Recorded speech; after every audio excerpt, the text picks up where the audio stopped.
CSUs require 18 units in that special area during those courses? No. The first 2 years? No. So do you think the reasoning is that this is to help students understand whether or not they want to go there, even if they don't do exactly the same classes, and they might do a few extras, but it's to help them to understand whether or not that's really where they want to go? I mean, I guess it could be, and remember the UCs aren't part of this, right? Because they can't be legislated to. But I mean, and it might be, right? But you know, my response to that would be that we already have in place, right, articulation with the actual lower division major prep that students need. So in my mind, that's what shows a student whether they want to study that and whether they want to continue at the upper division level. See, I think it's too restrictive, but again, this is a philosophical difference. So my idea of what a lower division baccalaureate education should be is that it should be as broad and as deep as possible. So I don't think we should be restricting students where the baccalaureate granting institution is not restricting them. I'm just not particularly comfortable with imposing restrictions that the baccalaureate granting institution has determined are not necessary for the students.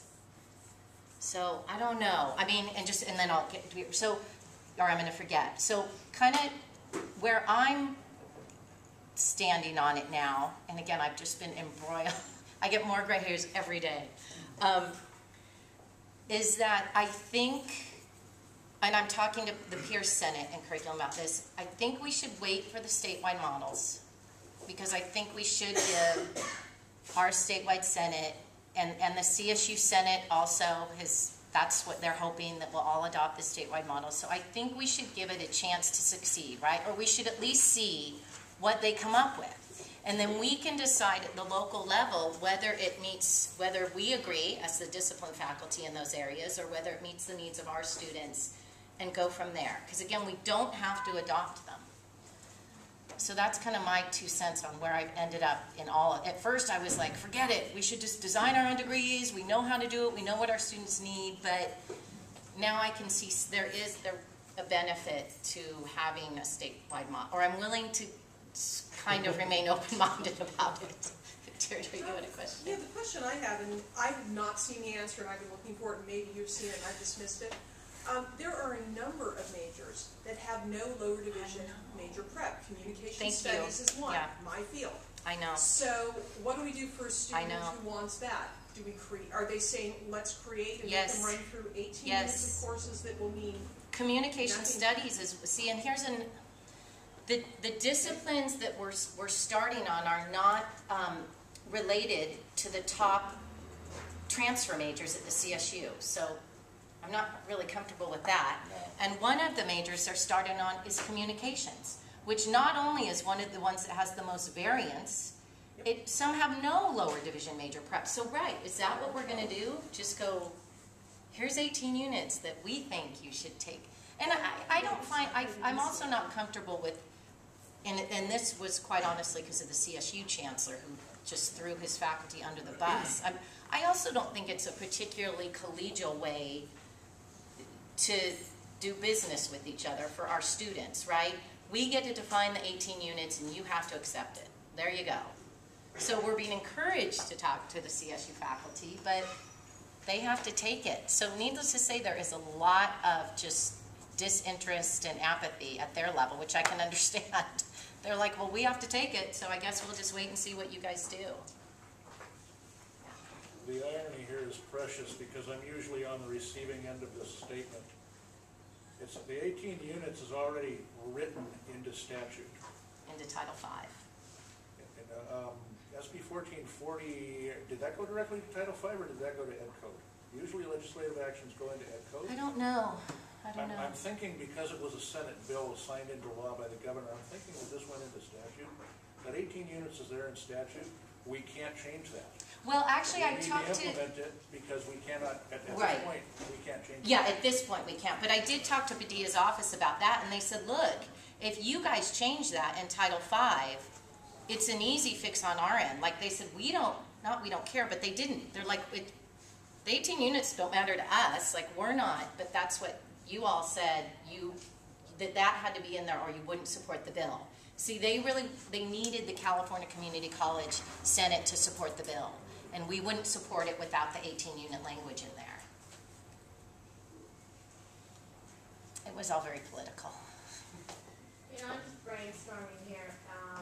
It gives us an opportunity for more learning communities, like math for wellness, math for whatever. It gives us, you know, English for this, English for that. It gives us an opportunity perhaps to take those GEs, conceptualize, or, you know, really focus that into a major area with a kind of learning community style.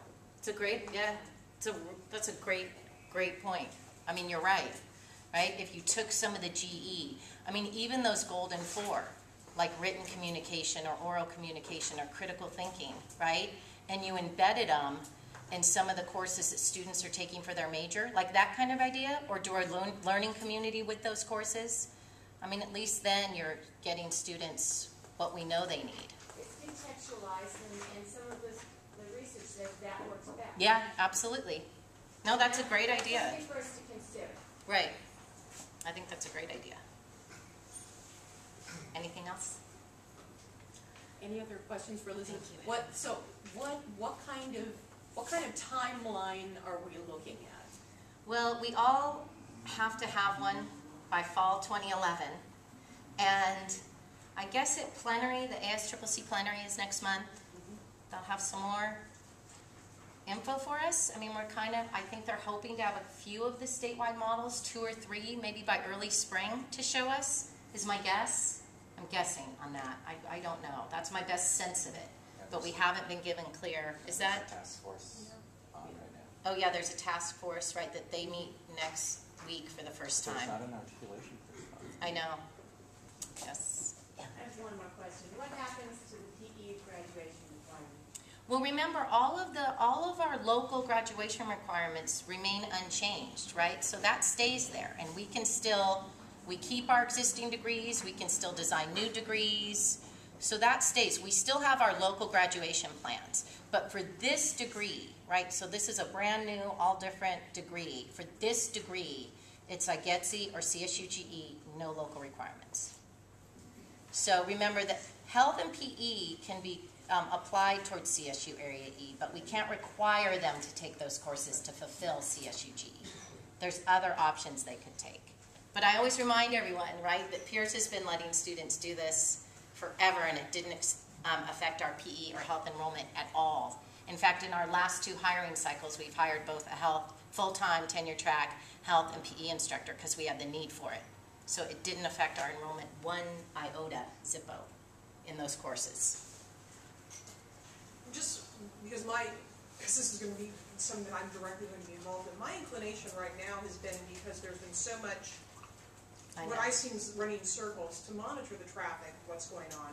Think about the idea, start pulling the resources, but essentially have everything waiting at the starting line before we move. And I know that's what the Senate, the State Academic Senate says. I know that's sort of where we are as our ticks in the district, to kind of like, you know, have the pack ready, but don't start running. Yeah, that's in the pack. I agree. I mean, I tend to think we should just kind of move slow, because there's so many unanswered questions.